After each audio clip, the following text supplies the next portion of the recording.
1000 बच्चे सामने बैठे होते हैं, 2000 बच्चे सामने बैठे होते हैं, उनसे पूछता हूं कि आप में से कितने लोग नौकरी करना चाहते हैं। 99.1%, 99.9% बच्चे तक कहते हैं साहब हम नौकरी करना चाहते हैं। मेरा सवाल हर जगह यही होता है कि अगर हमारे स्कूलों से निकलने वाले 99.9, 100% बच्चे अगर नौकरियां ढूंढते रहेंगे तो फिर नौकरियां देने वाले कहां से आएंगे? अगर हम सिर्फ अपने स्कूलों से नौकरियां ढूंढने वाले लोग पैदा करेंगे तो नौकरियां देने वाले लोग कहां से आएंगे? कोई भी प्रोडक्ट खरीदना हो, लोग अमेज़न पे खरीदते हैं। हमारे यहाँ का लड़का उसको चलाता है, मेहनत करके उसका सॉफ्टवेयर बनाता है, हमारे आईआईटी से निकला हुआ। हमको खाली तनख्वाह हाथ में आती है, देश को, देश की इकोनॉमी को, और अमेरिका को, सारी दुनिया के जितने भी लोग उससे अमेज़न को यूज करके कुछ खरीद रहे हैं, उसका सारा प्रॉफिट अमेरिका में चला जाता है। फिर हम कैसे उम्मीद करें कि अमेरिका के मुकाबले हमारी देश की इकोनॉमी बढ़ेगी? देश की इकोनॉमी को जॉब सीकर्स आगे नहीं बढ़ाते हैं, देश की इकोनॉमी को जॉब प्रोवाइडर्स आगे बढ़ाते हैं। दोनों चीजों में, इकोनॉमी के पॉइंट ऑफ व्यू से भी और जॉब के पॉइंट ऑफ व्यू से भी। और इसको गांठ बांधने में चाहता हूं सारे प्रिंसिपल, सारे टीचर्स, हमारे जितने साथी हैं।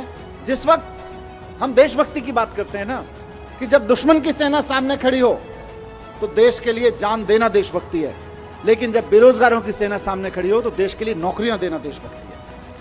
आप अपने स्कूलों से देशभक्त पैदा करें। हम खूब 15 अगस्त मनाएं, खूब 26 जनवरी मनाएं, अपने लड़के लड़कियों को तैयार करें देश के लिए जान देने के लिए, लेकिन साथ साथ अपने लड़के लड़कियों को तैयार करें देश को नौकरियां देने के लिए। क्योंकि नौकरियां नहीं रहेंगी तो जितने सुसाइड देश भर में हो जाते हैं उससे कम लोग बॉर्डर पे मारे जाते हैं। अगर आप बॉर्डर की बात करें तो अभी दुश्मन की सेना से जो खतरा है वो तो होता ही है, किसी भी मुल्क को होता है, लेकिन सबसे ज्यादा खतरा देश के नौजवानों को आज बेरोजगारी से है। और बेरोजगारी का मुकाबला करने के लिए हमें देशभक्त पैदा करने पड़ेंगे, ऐसे देशभक्त पैदा करने पड़ेंगे जो हजारों हजारों लोगों को नौकरियां दे सके। हम चाहते हैं कि बच्चे का डर निकले, हम चाहते हैं कि बच्चे के अंदर कुछ नया करने की, कुछ बड़ा करने की हिम्मत पैदा हो। और अगर बड़ा करने की, नया करने की, कॉन्फिडेंस के साथ क्रिएटिव तरीके से करने की हिम्मत पैदा होगी तो ना सिर्फ ये अपने लिए बल्कि हजारों हजार लोगों के लिए और नई नई नौकरियां क्रिएट करते रहेंगे। 10 साल में 50,000 नौकरियां क्रिएट करना छोटी बात नहीं है। देश की सारी सरकारें मिलकर 10 साल में 50,000 नौकरियां क्रिएट नहीं कर सकती हैं जितना एक लड़के ने खड़े होकर करके दिखा दिया। या एक छोटे से मतलब क्या, आईआईटी के ग्रेजुएट ने 10 साल के अंदर अंदर खड़ी करके 3-4 लड़के मिले, ये लोगों ने करके दिखा दी। सारी सरकारें मिलकर उतनी नौकरियां नहीं पैदा कर सकती हैं। कितनी पोजीशन क्रिएट करोगे आप सरकारों में? कंपनियां, एग्जिस्टिंग कंपनियां कितनी पोजीशन क्रिएट करोगे? वहां से नहीं निकलेंगी, नया सोचने से, बड़ा सोचने वालों की निकलेंगी। और आज अनफॉर्चुनेटली जो बहुत बहुत बड़ी कंपनियां हैं, मल्टीनेशनल कंपनियां हैं, उनमें जॉब्स बढ़ने वाले नहीं हैं।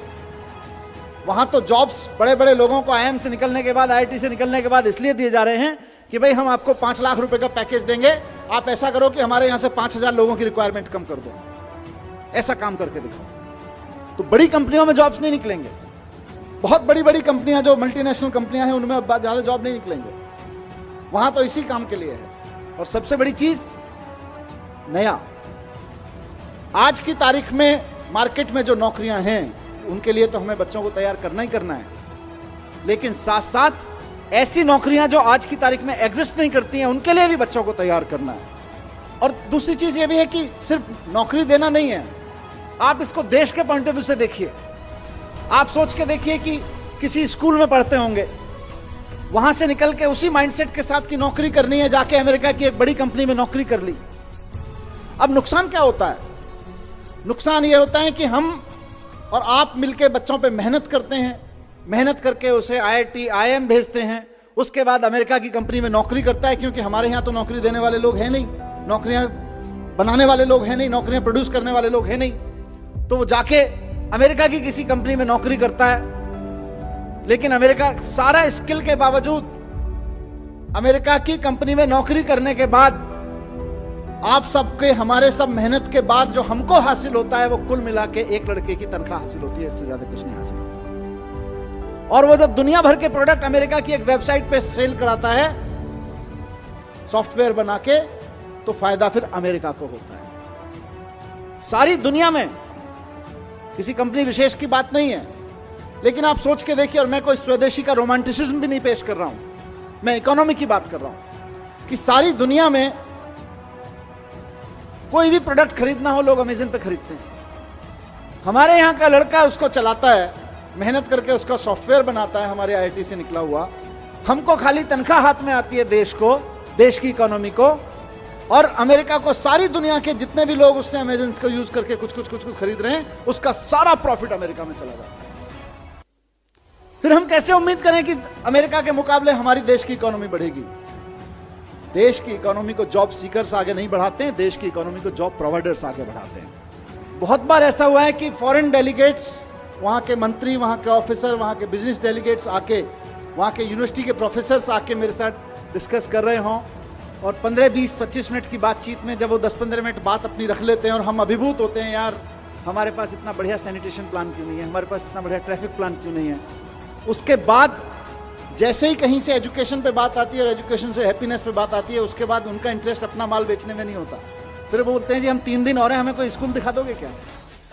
क्योंकि सारी दुनिया इस बात से जूझ रही है कि यार हम पढ़ा लिखा तो रहे हैं, हम सक्सेसफुल तो बना रहे हैं बच्चों को, लेकिन हैप्पी नहीं बना रहे। और बंदूकें सिर्फ पाकिस्तान भारत के बॉर्डर पे नहीं तनी हुई हैं, घर घर में तनी हुई हैं। उसका सॉल्यूशन दुनिया भर में ढूंढा जा रहा है, सिर्फ यही नहीं। और घर घर के नहीं, अमेरिका जैसे देशों में तो स्कूलों में तनी हुई हैं। वहां से हैप्पीनेस कैरिकुलम जब दिल्ली के आप सब टीम एजुकेशन की तरफ से निकलता है और सक्सेसफुली निकलता है, तो पूरे देश का नाम रोशन होता है, पूरे दुनिया के लिए एक सॉल्यूशन मिलता है। उसी तरह से आज एंटरप्रेन्योरशिप कैरिकुलम के बारे में मुझे पूरा भरोसा है कि आने वाले समय में दुनिया की सबसे बेस्ट यूनिवर्सिटीज, दुनिया के सबसे बेस्ट स्कूल्स जो इस बात को लेकर बहुत कॉन्फिडेंट हैं कि आप हमारे यहाँ बच्चा भेज के देखिए, हम ये सुनिश्चित कर देंगे कि बच्चा किसी भी मैथमेटिकल कैलकुलेशन में गलती नहीं करेगा। हम ये सुनिश्चित कर देंगे कि बच्चा किसी भी ग्रामर, किसी भी ह्यूमैनिटी के सब्जेक्ट के किसी भी कैरिकुलम में गलती नहीं करेगा। वो इस बात को समझेंगे कि हमने बच्चे को स्किल्स तो दे दी है, नॉलेज तो दे दी, पर उस नॉलेज का बच्चा क्या करे, उस नॉलेज के सहारे अपनी जिंदगी कैसे जिए और दूसरों को जीने में मदद कैसे करे, उसको अगर अप्लाई करना है तो एंटरप्रेन्योरशिप कैरिकुलम को समझना पड़ेगा, एंटरप्रेन्योरशिप माइंडसेट को समझना पड़ेगा। और मैं बड़ी बड़ी बातें छोड़ दीजिए, दुनिया देखे ना देखे, हमें तो अपनी प्रॉब्लम भी तो देखनी है। हमारी अपनी प्रॉब्लम्स कितनी है? हमारी प्रॉब्लम्स हैं कि आज हमारे यहाँ लड़के लड़कियों को हम बहुत अच्छा पढ़ा के उनके हाथ में डिग्रियां दे रहे हैं, लेकिन उनकी बेचारों की स्थिति यह है कि देश के किसी भी कोने में अगर किसी सरकारी डिपार्टमेंट में चपरासी भी की नौकरी निकलती है तो पीएचडी, पोस्ट ग्रेजुएट, ग्रेजुएट लड़कियों की लाइन लगी होती है। 3-3, 4-4 हजार बच्चे उसके लिए अप्लाई करते हैं, लाखों लोग उसके लिए अप्लाई करते हैं। क्यों?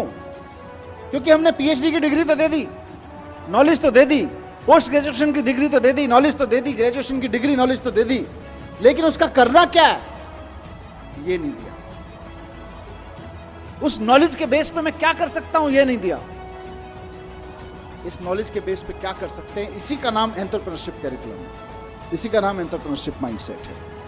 तो हमारे देश की सबसे बड़ी समस्या जो अनएम्प्लॉयमेंट है आज की तारीख में, उसका समाधान इससे निकलने वाला है कि अगर 1% बच्चे भी आगे बढ़ के एक्चुअली एंटरप्रेन्योर्स बनने की दिशा में चल पड़े तो इंडिया को सुपर पावर बनने से कोई नहीं रोक सकता है। सुपर पावर बनने से अभी सचिन बंसल जी जैसा जिक्र कर रहे थे कि आईआईटी से निकलने के बाद इनके पास में जीने के 2 तरीके थे। एक तरीका यह था कि ये नौकरी कर लें किसी बड़ी कंपनी में, और दूसरा तरीका यह था कि कोई अपना काम कर लें छोटा मोटा, जैसा भी छोटा मोटा से शुरुआत करें। इन्होंने पहले दूसरा वाला चुना कि पहले पहला वाला चुना, थोड़े दिन नौकरी करके देखने वाला, फिर इनको मजा नहीं आया, इन्होंने दूसरा चुन लिया। और आज जितने की खुद नौकरी कर रहे होते उससे कहीं ज्यादा की नौकरियां 50,000 लोगों को दे रहे हैं। मैं स्कूलों में जाता हूं, आजकल एंटरप्रेन्योरशिप कैरिकुलम पे जब से चर्चा हुई है, हैप्पीनेस एंटरप्रेन्योरशिप पे बात करता हूं, वहां उनसे पूछता हूं, बच्चों से 1000 बच्चे सामने बैठे होते हैं, 2000 बच्चे सामने बैठे होते हैं, उनसे पूछता हूं कि आप में से कितने लोग नौकरी करना चाहते हैं। आप में से कई स्कूलों में आके मैंने ये प्रयोग किया है, 99.1%, 99.9% बच्चे तक कहते हैं साहब हम नौकरी करना चाहते हैं, असेंबली में बैठ के। मेरा सवाल हर जगह यही होता है, और आज भी मैं उसी सवाल के जवाब में एंटरप्रेन्योरशिप कैरिकुलम की बात करना चाहता हूं कि अगर हमारे स्कूलों से निकलने वाले 99.9, 100% बच्चे अगर नौकरियां ढूंढते रहेंगे तो फिर नौकरियां देने वाले कहां से आएंगे? अगर हम सिर्फ अपने स्कूलों से नौकरियां ढूंढने वाले लोग पैदा करेंगे तो नौकरियां देने वाले लोग कहां से आएंगे? और दूसरी चीज ये भी है कि सिर्फ नौकरी देना नहीं है, आप इसको देश के पॉइंट ऑफ व्यू से देखिए। आप सोच के देखिए कि किसी स्कूल में पढ़ते होंगे, वहां से निकल के उसी माइंडसेट के साथ की नौकरी करनी है, जाके अमेरिका की एक बड़ी कंपनी में नौकरी कर ली। अब नुकसान क्या होता है? नुकसान ये होता है कि हम और आप मिलके बच्चों पे मेहनत करते हैं, मेहनत करके उसे IIT IIM भेजते हैं, उसके बाद अमेरिका की कंपनी में नौकरी करता है, क्योंकि हमारे यहाँ तो नौकरी देने वाले लोग हैं नहीं, नौकरियां बनाने वाले लोग हैं नहीं, नौकरियां प्रोड्यूस करने वाले लोग हैं नहीं, तो वो जाके अमेरिका की किसी कंपनी में नौकरी करता है।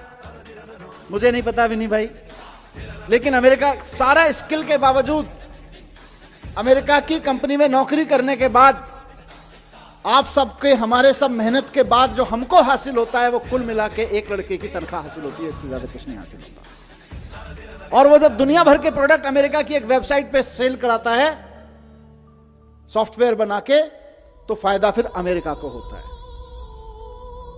कोई भी प्रोडक्ट खरीदना हो, लोग अमेज़न पे खरीदते हैं। हमारे यहां का लड़का उसको चलाता है, मेहनत करके उसका सॉफ्टवेयर बनाता है, हमारे IIT से निकला हुआ।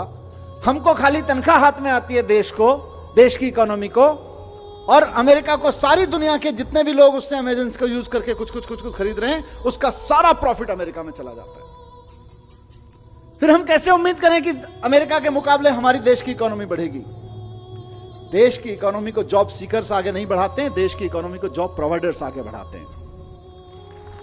अगर हमको भारत को एक इकोनॉमिक सुपर पावर बनाना है, भारत की इकोनॉमी को लेकर हम कुछ सपना देखते हैं कि हमारा देश भी अमीर हो, तो सबसे पहले ये सुनिश्चित करना पड़ेगा कि हमारे देश का ब्रेन हमारे देश की इकोनॉमिक पावर बनाने में लगे। अभी हमारा देश का इकोनॉमिक ब्रेन अमेरिका और यूरोप के देशों को इकोनॉमिक पावर बनाने में लगा हुआ है। और मैंने कहा सिर्फ नौकरियां नहीं, सिर्फ बिजनेस नहीं, नौकरियां भी करें तो प्रोफेशनल अप्रोच के साथ करें, कि हिम्मत हो तो एक तांगे वाले से दुनिया के सबसे बड़े मशहूर मसाले वाले के रूप में भी जिंदगी जी जा सकती है। तांगे वाले से जिंदगी शुरू करके, सियालकोट से आके आपने भारत में एक तांगे वाले का काम शुरू किया, और तांगे वाले से लेके आज हम में से कौन नहीं जानता है इनको, इनके प्रोडक्ट कौन नहीं यूज करता है, दुनिया के किस मुल्क में इनके प्रोडक्ट यूज नहीं हो रहे हैं, कितने हजारों लाखों लोगों को इनके वजह से नौकरियां नहीं मिल रही हैं, डायरेक्ट और इनडायरेक्ट तरीके से।